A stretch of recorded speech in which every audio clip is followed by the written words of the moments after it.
You're now in tune to CONVOS with Mr. Cooper.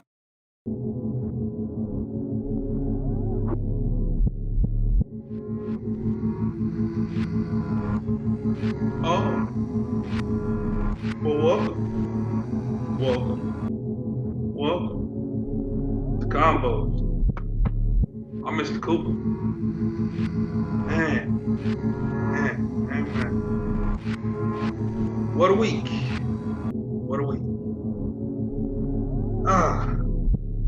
But I'm glad y'all came back to come holler at your boy. You know, it's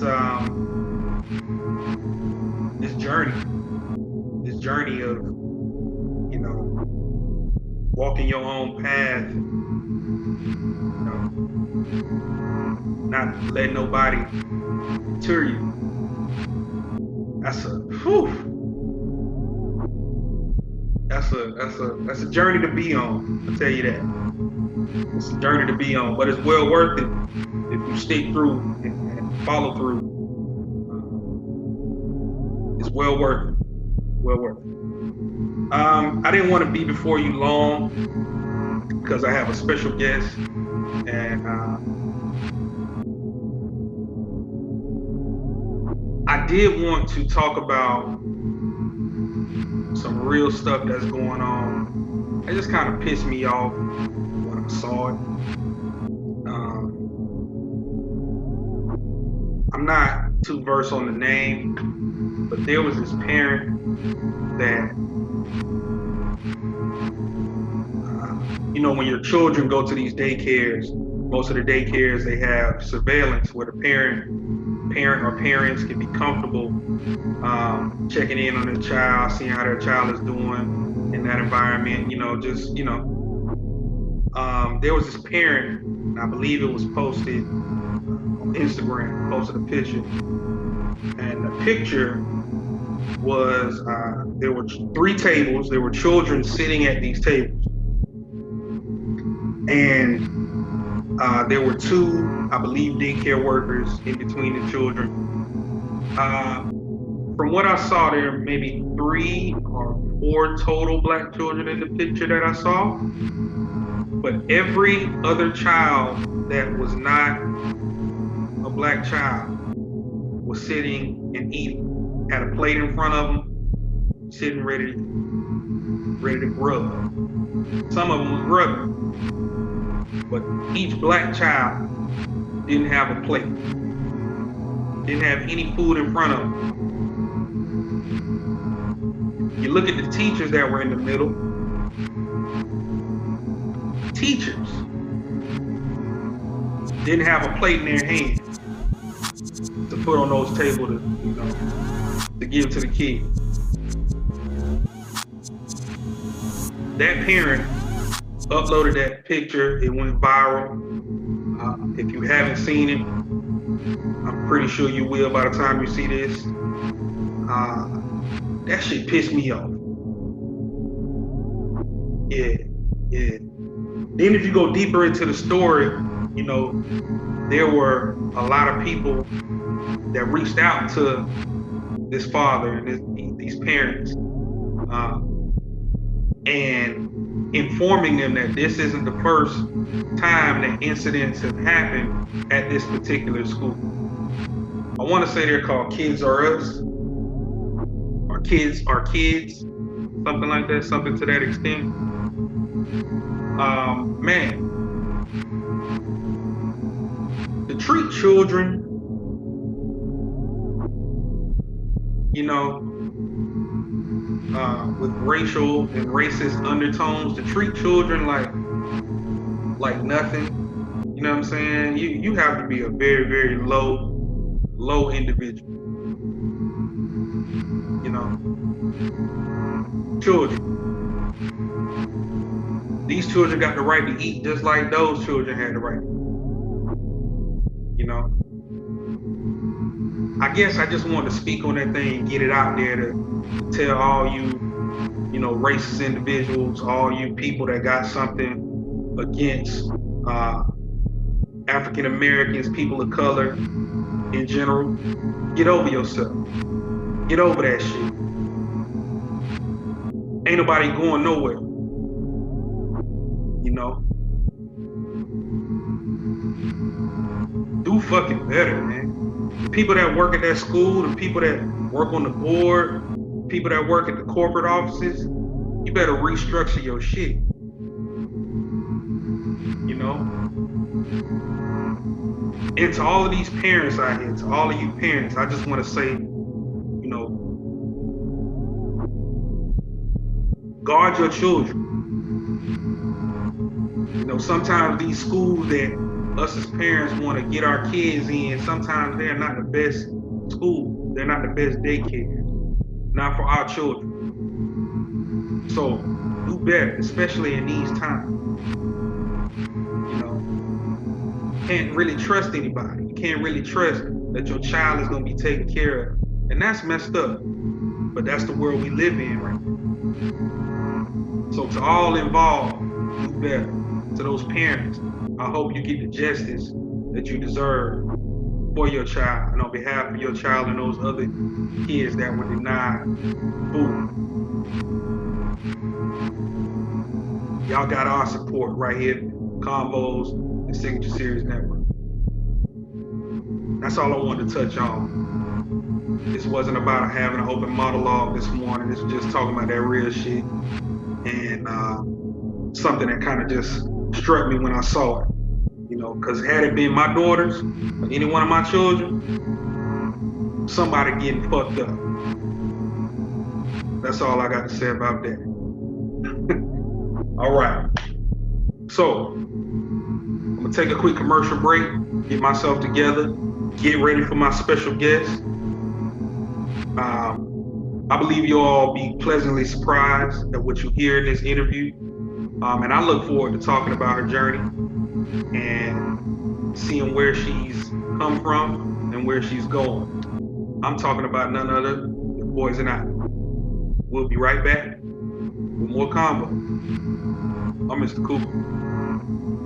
If we crash and burn, if we crash and burn, it'll be a lesson learned. But I just want him here.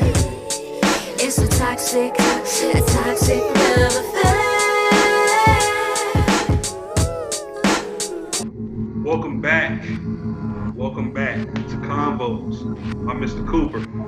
And as I told you right before the break, I had a special guest. We're going to get right into it because I want you all to hear her story. This is Poison Ivy. Hello. Poison Ivy. Well, I'm no longer Poison Ivy. I'm actually Ivy now. Ivy. Okay. Yes, as of this year, I'm Ivy now. After this year, I want you to explain that. As of this year, you're Ivy. So when did it become Ivy for you right then and there? Ivy on February 8th when I released my last single, Toxic Love Affair, my new single, Toxic Love Affair. Okay. So, and I switched to but people still call me Poison Ivy, they still call me Poison, it's fine, but officially it's Ivy. Is there a story behind it? Is there a story why you took the poison off and just chose to go with Ivy? No, something new. Something new? Okay. Yeah, all artists do what they choose to be. Like, reinventing themselves, right? It fits me a little bit better, just the Ivy. Yeah. Okay. Well, ladies and gentlemen, family of CONVOS, may I present Ivy. Thank you. All right, Ivy, could you do me a favor and let everybody know where you're from? I am from Brooklyn, New York, born and raised. Yeah, where the best rappers come from. Brooklyn, New York. Okay. And when did you first become interested in music? I first became interested in music when I was 6 years old. I was exposed, most of us were exposed to music at a very young age from our parents. So that's, that's what it was like when I was growing up. Like my parents, they exposed me to all different types of genres of music and music videos. And, music videos back then in the 90s, was heavily popping. Like now we don't really we watch music videos, but we don't have the channels where we run home to watch music videos because the hottest thing is about to drop and we want to see what it's like. So that's the kind of era that I grew up in, and I was just like determined, like, this is what I want to do in my life. And I was 6 years old when I determined that. I was like, I want to make music. I want to be an entertainer. At 6 years old, you know that when we're children and we find that passion that we want to do at an early age, it sticks with us. Yes. It never leaves us. And I felt that same way. So were you singing when you were young? Did you come up in the church or anything like that? Did you? I did not come up in the church. But when I was 6 years, like I said, I wanted to be an entertainer. So at 6 years old, I started writing songs.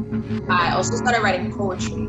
I started singing at that age as well. I didn't have any vocal training up until about 2 years ago. So most of whatever voice I had that was built was just me, myself, and watching how to do things. But Right.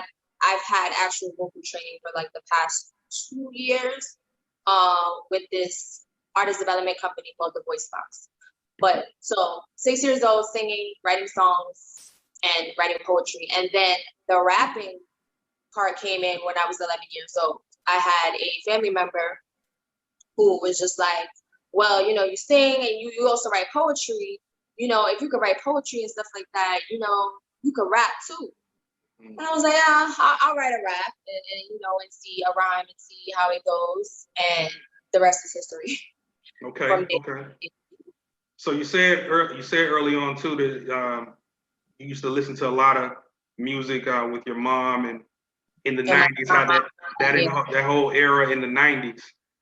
So who were some of your musical influences when you listen? Like who were some of the people that you listen to and was like, damn, I gotta do that?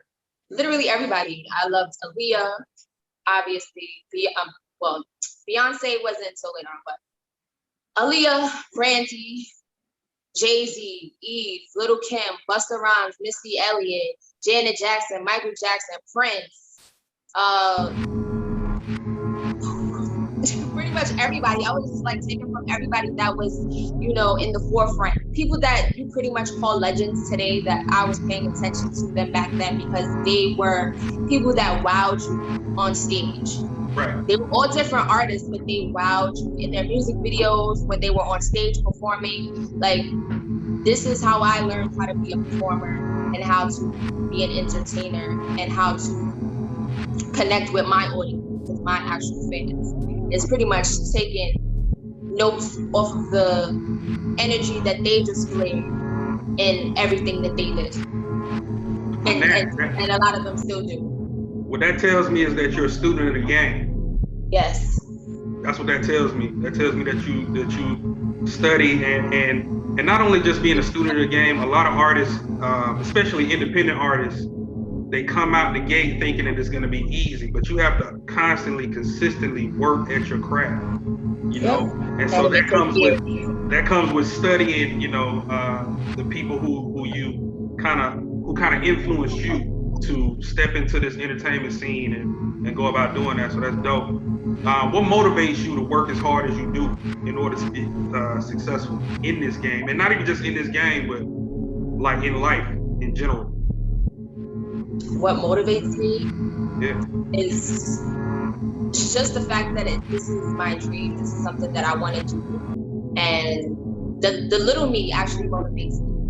The one who decided, this is what I want to do in my life. So I'm doing it for that little Ivy who was just like, this is what I'm determined to do in my life. And I'm going to make sure that her dreams come true. And so thus far, there's a lot I've accomplished, today where I'm just like, I keep going. I'm just like, I can't wait till my dreams come true. And actually I'm living my dream. Right. Well, give our listeners a brief history of your journey so far in this game. Give us a brief history of, run down a little bit of the music, not your new stuff yet, because we're going to talk about that soon, but run down some of the music that they can see you on and give us a little taste of Ivy. Okay, well, I've been doing music for a really long time, like over 20 years. So I guess the brief version of that, like I said, you know a little bit about my young, when I determined that this is what I wanted to do in my life. So I started recording, like just little stuff here and there when I was like 12 and 13. I recorded a demo when I was about 15 or 16. I shopped it to different record labels. This is when you had to go to A&Rs and you didn't have to already be completely developed. That they developed you. Mm-hmm. So I went to different record labels. I went to Atlantic Records. I went to Rockefeller before it became Rock Nation. I went to I forgot the name of. I think it was called Crucial Keys. It's when Alicia Keys had some type of company with Crucial, and my aunt, who was my manager at the time, she had I think a publishing contract with them or some type of contract with them, and she was pretty much bringing me in with them. So I was set on Rockefeller Records. They wanted me to come back once they were done figuring out, once they were splitting to Rock Nation. But around that time when they became Rock Nation, I wasn't as focused on my music career. I was more focused on school. Because around this time I had just graduated high school. I was going to college. And like I was still doing music here and there, but I wasn't as into it. Like I was into it, but I was just more focused on my school. You were living life. Yeah, exactly. That's what was going on. So I graduated college. I ended up in my first career. Well, I was working while I was in college. I ended up in my first career, and with this career, I wasn't able to be in the city where I live. I was all the way upstate, and I didn't have a car, and it was hard. And around that time, that's when I wanted to get full force back into music, back into recording and stuff like that, and I was unable to do it. Around this time, I was like really depressed because I really wanted to get back into my music. Like I was kind of upset that I took that much of a break with schooling. Like I feel like I should have been going hard with my music then, but you know, life happened, things happen the way they're supposed to happen. And so I started working on a mixtape around the time when I was in that first career. I was working on the mixtape, but it was taking it longer than I expected because, like I said, I wasn't always in the city, and that's where all my resources were, in the city. Eventually, I got rid of that career, and I'm in the career that I am in now, my 9-to-5 job, and I'm living in the city. I'm working in the city where I live, and things started to pick up a bit more, especially because my job allows for more flexible hours. They know that I'm an artist as well. And I started working on an album, which it ended up being a mixtape. There's a whole story behind that. I don't want to get into it, but it ended up being a mixtape because I had a unfortunate situation with the producer engineer who, you know, didn't want to give me the stems to my work, and like deleted all my music. So I only had the records were done, but they weren't mixed and mastered. And I just released whatever, like on SoundCloud, for my fans to have something to listen to while I rework on another album. And that album eventually got released in 2018, which is called Beauty and the Beast. And after that, in 2019, I released another single called Anxiety.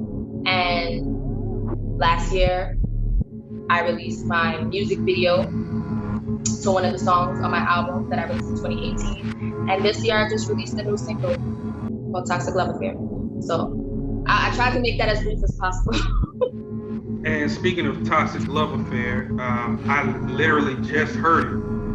And I have to say, the vocals on there are crisp. Your lyrics on there are superb. You know, I'm a very, I critique. That's what I do. Yes. You know, I give it to you blood raw. I do not sugarcoat shit. This is my show. That's how I run it. And when I heard it, I was like, okay, yeah, she got something here. You know, and that kind of made me look forward to having an interview and talking about this. So Toxic Love Affair. That's your new single. Yes. Okay. I want to talk about your creative process in making this song, which I do believe is a hit. If it's pushed right, Yes. just because of what's said, it's a lot of toxic relationships out there. I thank God I don't have one, but it's a lot of There toxic is a lot of love out toxic here. relationships out here, especially be seen on TV and reality shows and all of that. Exactly. And so you find yourself not put in a box because you're touching all different genres when you're talking about a subject like that. So Yeah. that's why I say it could be a hit. Definitely a hit if pushed correctly. When do you know you have a hit on your hands, and what's your creative process? Okay, when do I know that I have a hit? I know I have a hit. Hold on, real quick. Beyond what anybody else thinks is a hit or not, when do you know? Like you be like, you know what I'm saying? Like you in there, you wrote it down, you laid It's it when down. I'm excited about it. I'm excited about it, and I can listen to it over and over again, and just be like, wow, this song is just so good. And I feel like that about a lot of my songs. Some songs I do well than I expected them, do more well than I expected them to. But for the most part, once I'm done writing it, and like even before I record it, I'm just like, I know this song is gonna be like, it's gonna hit. It's gonna hit. Then once it's done, it's mixed and mastered. It's like, yes. I'm excited about this. So if it excites me, and like I said, if it's the playback, I can listen to it over and over and over again and just be like, wow, then I know it's a hit. Okay. Without trying to dig personally, you know, I'm not one of those type of hosts. What made you write this particular song, Toxic Love? Well, most artists, we write off of personal experience. So it was inspired by a relationship that I was in with someone. Obviously, the song is a little bit exaggerated, but yeah, but it was inspired by somebody that I was dating. And with the song, did you envision your lyrics and just different versions of the song kind of helping people through the situation? Because that's what I kind of got out of it, listening to it straight through. Like it seemed to me like, and I don't want to give too much away. I want everybody to go and listen to her single when she plugs it. But it seemed to me like you told a story from the beginning on how something was, and then how something will be if it ends up being that way again, you know? So in a way, are you hoping that it kind of helps people through some things with this song? I feel like, I mean, when I was writing it, that wasn't my objective. I was just writing from how I felt inside my head. And that's how I normally am with my music. And the end result is always someone feeling like they can relate to it, because we're all human beings. We all are empathetic. We all have emotion. We're all gonna relate to one another in our songs, in our music, in whatever art we have. We're gonna relate to one another. So I feel like it can be therapeutic to somebody who is in a toxic love affair, or who is going through something that I went through in the song, where the guy is disappearing all the time, or he's being unfaithful, or he's lying, or a woman for that matter could be doing that as well. Vice versa, yeah. The person, you might not be doing all the things that I said that I did, or that was done in the song, but the relationship can still be toxic towards you. And it's just like, I don't know, in the song though, it's just like, it's kind of a sort of vulnerability about it as well, because I am, but the person who may be listening to it feels like, I'm going through all of this stuff with this person, and I'm just like, all right, cool. If we crash and burn, it's whatever.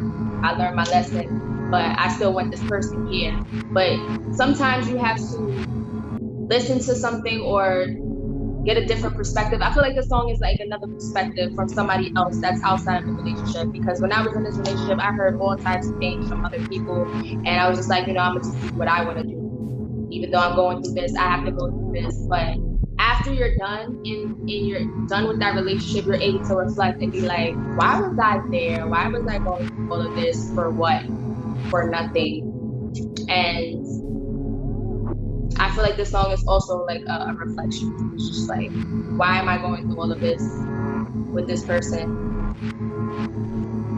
I feel you. I can't wait for you all to hear it. As a matter of fact, I want to take this time in the interview to plug it. So if you wouldn't mind, let everybody know. So, Toxic Love Affair is streaming on all platforms. It's also streaming on Audio Mac. And if you want to listen to it, you feel like you're in the mood for a toxic love affair, go ahead and stream it.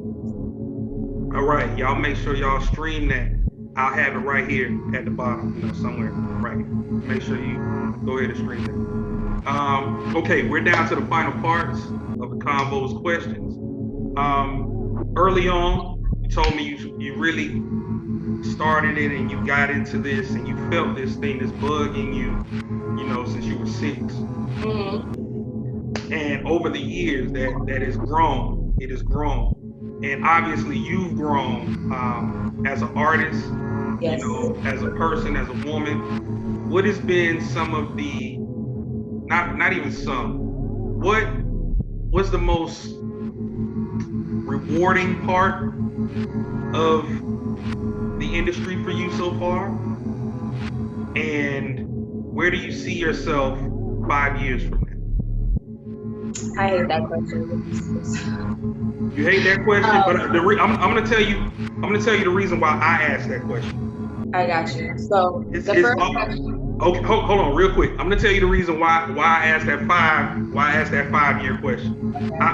Because I used to hate when people ask that too, because the first thing I would say would be, man, I don't know where the hell I'm gonna be in 5 years. Like I'm not. But we as people can vision things for ourselves. If you envision it, if you speak it, if you put it out there, 9 times out of 10 it's gonna happen. That's true. It's living proof. So I like to look. I like to ask people that, because it gives me the gumption to let them know that you're on the right path with your vision. Whatever it is, it can be music, it can be outside of music, it can be business, it can be whatever it is. But having that vision for yourself is very key in where you want to go. So that's why I asked that question. But go ahead. Okay, so I'll answer that last. But the first question, you were saying, what has been the most rewarding part about you being in the industry? The most rewarding part about being in the industry is just doing what I've always dreamed of doing, performing on stages, recording in studios, connecting with my fans, getting support from people that I thought I would never get support from, getting support from people that I expect support from. And like recently, my dad, he just randomly texted me out the blue. It was just like, I just want to tell you that you're an amazing artist. You're a great singer, great rapper. You have great things ahead of you. Like, he just out of the blue, and I was just like, wow. I was just like, thank you so much. Like, I literally was tearing up. I was like, thank you so much. And that's within itself, just people randomly hitting me up. I mean, it meant a lot to my dad, but there's been times where people just randomly message me and they're just like, I just want to say, I've been watching you for a while. I haven't hit you up and stuff like that, but I've been watching you for a while, and they're telling me that I'm doing great and that they support me and that they're proud of me. So that's one of the top rewarding things of everything that I've been doing for all these years, consistently doing. And for the next question, with the where do I see myself in 5 years? So I see myself doing a lot. There's a lot of things that I want to accomplish, that I plan to accomplish. I plan to be big, like all the legends that I told you I studied. I plan to be on that level. I plan to be not only in just doing music, I plan to be doing movies, modeling, styling. Like, I want to do everything. I tell you, my dream is to be an entertainer, so I'm going to be doing it all. Like my music video that I released last year, I directed it, I produced it, I styled it, I casted it, screen wrote it. So I was just like, I'm gonna start making movies. And then there's so many, like, I've always wanted to also be in movies and be an actress. So I'm just like, let me just start creating my own things. Let me just start creating my own opportunities. And also for my friends too. Like in my music video, everyone that was in my music video is my friends.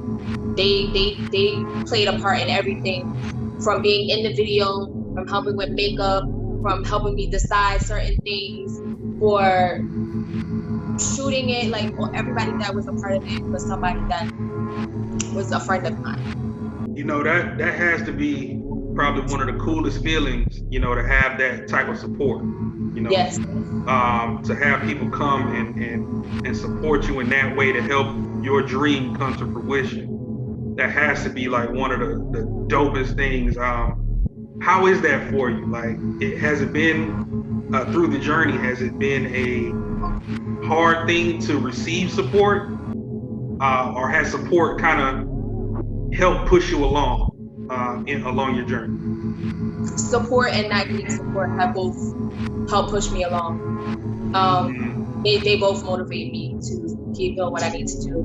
And I've dealt with both. I've dealt with people not supporting. It's to this day, I still deal with it, with a lot of people supporting, and there's people who claim they support, but they really don't. But I don't have time to pay attention to people who don't support. Eventually, they'll come around and it'll be what it is. But I focus on what I need to do, and I focus on the people who actually show genuine love and support, and I reciprocate it.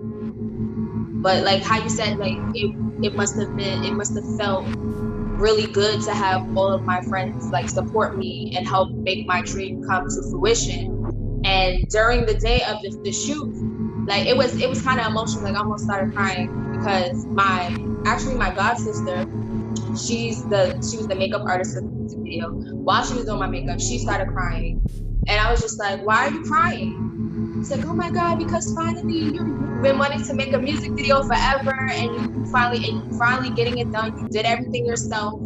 And my other friends, like the entire time, when they were like, "I'm just so proud of you. I'm so proud of you that you're doing this. This is gonna be an amazing video." And then once the music video was out, they also felt a sense of pride as well. Because for a lot of them, this was the first music video that they worked on, and they kept saying to me, you know, "Thank you for giving me this opportunity, and this video is going to be everywhere soon." And I agree, and I'm glad that they were a part of it, because they're dope too. Like they should get the exposure as well. And actually, one of my friends, after she worked on the music video, she was able to start booking jobs with other people who wanted her to be in their music videos and help working on it. So that's another thing that I see myself from 5 years. All my friends are with me doing all of the things that I'm doing as well. I want to bring all of my friends with me. If they have the same energy and they're on the same page, I'm not dragging anybody along. You ain't dragging them. That's right. That is the attitude to have, you know, that you have to be on that same page, or it's not gonna work. You got to keep that same energy, you know.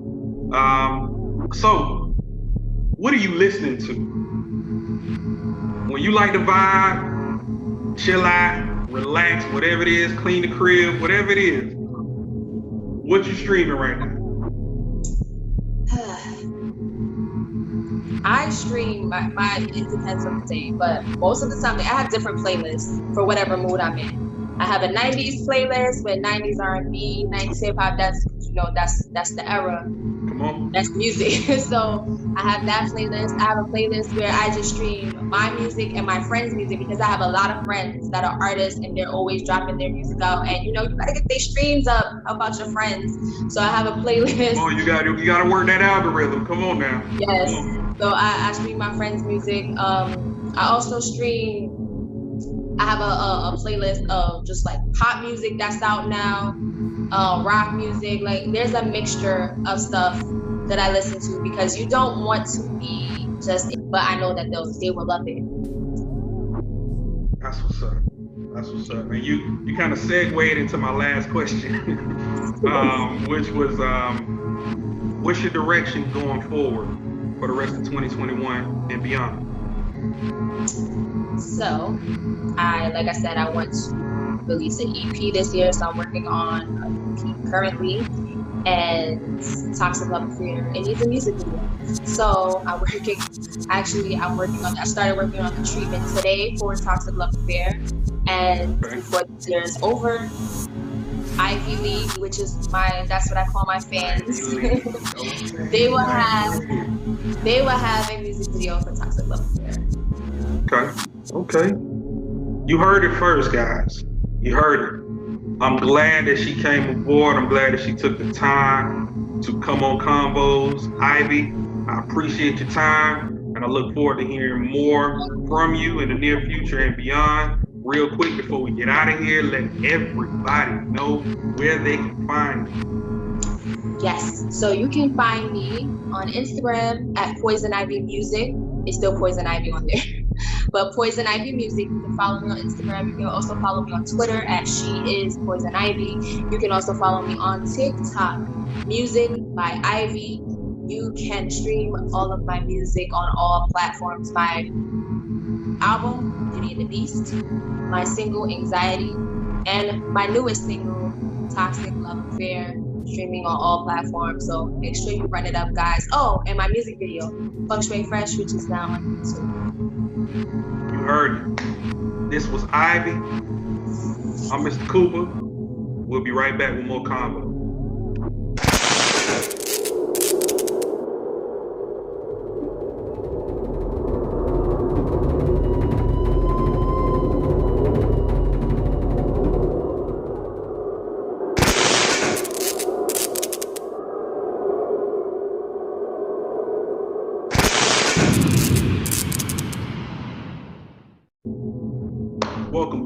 Welcome back to Convos, Mr. Cooper. Thank you all for watching this last interview. I believe Ivy is dope. Please go stream her music. Convos, we are growing by leaps and bounds. I wanted to take this time before we get out of here to thank everybody that's been supporting, everybody that's been supportive of everything that we're doing here at Convos, Signature Seriez Network, Signature Seriez Entertainment as a whole. I appreciate you all, love you all. Thank you for the continued support, and we're going to continue to make great content. I want y'all to do a couple of things. Subscribe to the network. Watch.signatureseriesnetwork.com. It's $1.99 a month. Go do that. We're on Roku and Fire TV. So make sure you subscribe to the network. Also, go and stream Mari Ben Raw. That's right. Mari Ben Raw. Out the way. Streaming on all platforms. Go stream that right now. Go stream Just Me by Who Is Nardo. Yeah. Just Me by Who Is Nardo. Also, go stream I Need the Bag by Blaze Hunter. That's right. Blaze Hunter. I Need the Bag. Hell, while we at it, go stream No Mercy by yours truly, Mr. Cooper. Yeah. Ivy kind of hyped me up to push everybody's music and push everybody, so goddamn it, that's what I'm doing, including myself. Again, thank y'all for joining me. This has been Convos. I'm Mr. Cooper.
CONVOS with Mr. Cougar.